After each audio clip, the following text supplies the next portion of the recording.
शिक्षकों के लिए ट्रांसफ़र पोस्टिंग की नीति जारी कर दी गई है और इसमें इस बात का स्पष्ट रूप से ज़िक्र किया गया है कि जो नियमावली के तहत नीति के तहत शिक्षकों की जो ट्रांसफ़र होगी, वह इस शिक्षा कोष ऐप के माध्यम से उसे फॉर्म भरा जाएगा और उसी के माध्यम से ही उसी के द्वारा ही शिक्षकों की पोस्टिंग और ट्रांसफ़र भी होगी।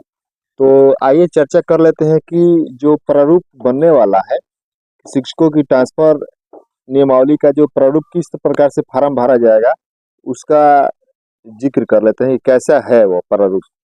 तो सबसे पहले जब आप ई शिक्षा कोष ऐप में आइएगा, इस तरह से डाटा आपके सामने खुलकर सामने आता है। आपको ज़ूम करके दिखाते हैं, जैसे देखिए यहाँ पे इस तरह से डाटा आता है आपके सामने खुल करके। तो इसमें जो टीचर वाला है उसमें आपको टच करेंगे और उसके बाद फिर जब आप आपको लॉगिन कर देना है। जब लॉगिन कर लीजिएगा आप कैप्चा वगैरह सब डाल करके, तो आपके सामने इस प्रकार कैसे डाटा खुलकर सामने आता है। डैशबोर्ड, टीचर्स, गवर्नेंस, बाल पंजी, स्टूडेंट्स, इस प्रकार का डाटा आपके सामने खुल करके सामने आएगा। तो आपको टीचर्स हैं तो आप शिक्षक वाले कॉलम में टच कीजिएगा और उसके बाद जब टच करने के पश्चात आपके सामने इस तरह से डाटा खुल करके सामने आएगा। देखिए लिखा रहेगा teachers, teachers information, transfer request लिखा हुआ रहेगा।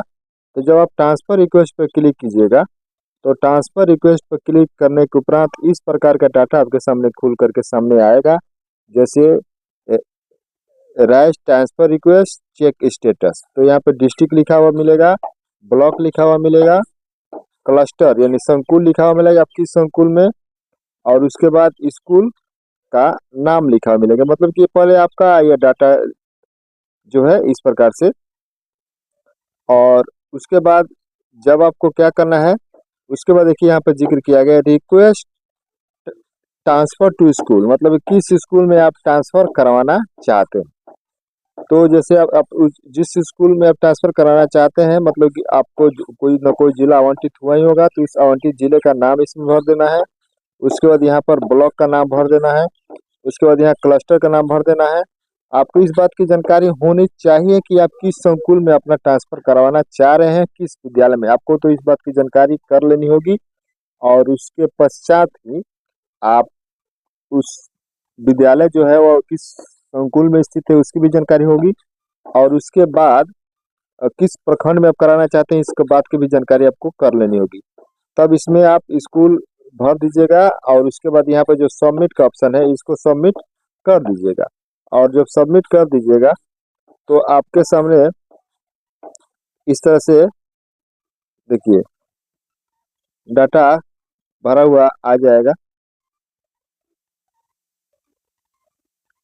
और उसके बाद सबमिट कर देना है। सबमिट करने के पश्चात देखिए लिखने के लिए बोलेगा कि do you want to submit.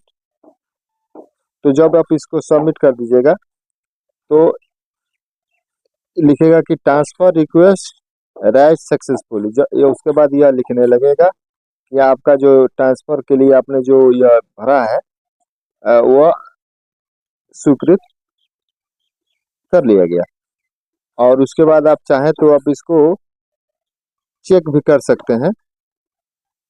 यहाँ पे देखिए, यहाँ पे जो इसके बाद आपका यह जिक्र करने लगेगा कि हाँ आपने ये ऐसे आपने फॉर्म भरा है। तो यहाँ पर एक्शन के लिए स्टेटस पेंडिंग लिखा हुआ रहेगा और यहाँ पर एक्शन का जिक्र किया गया है, और इसको आप टच करके आप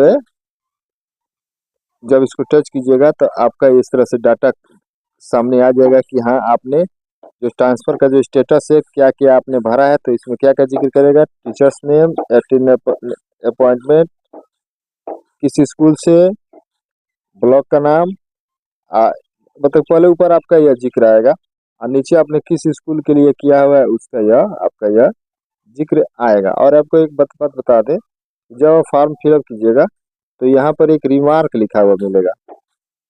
देखिए यहाँ पर रिमार्क लिखा हुआ मिलेगा, यहाँ पर लिख देना है आपको ट्रांसफ़र।